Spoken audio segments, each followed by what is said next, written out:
আজ আমি চিংড়ি মাছ ভাপা কী করে করি সেটা দেখাচ্ছি। কিছু কাঁচা লঙ্কা আর পাকা লঙ্কা নিয়েছি। আর এখানে 100 গ্রাম চিংড়ি মাছ আছে। চিংড়ি মাছগুলো আমি সুন্দর করে ছাড়িয়ে নিয়েছি, লেজা মাথা একটু রেখেছি। এখানে আছে 100 কাজু, 100 গ্রাম পোস্ত, আর এখানে আছে 50 গ্রাম সাদা সর্ষে। এগুলোকে সমস্ত আগে বেটে নেব। চিংড়ি মাছটা রেখে সমস্ত মশলাগুলোকে আগে বেটে নেব।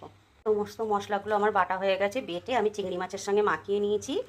যেহেতু আমি কিছু কাঁচা লঙ্কা ওখানে বেটে দিয়েছি, তাই আর লঙ্কা, এবার পাকা লঙ্কাটা আমি ওপর থেকে দিয়ে দেবো। দিয়ে আমি বেশ কিছুটা কাঁচা তেল দিয়ে মেখেছি, তার সত্ত্বেও আর একটু কাঁচা তেল আমি দিয়ে দিলাম।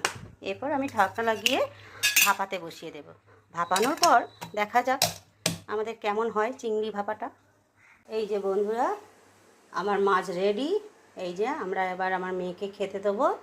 আজকে আমি রান্না করেছি চালতা দিয়ে ডাল, পাঁপড় ভাজা, এদিকে করেছি উচ্ছে ভাজা, পনিরের তরকারি, বাঁধাকপির তরকারি, আর চিংড়ি ভাপা তো আছেই, সাথে একটু চাটনি আর একটু পাঁপড়।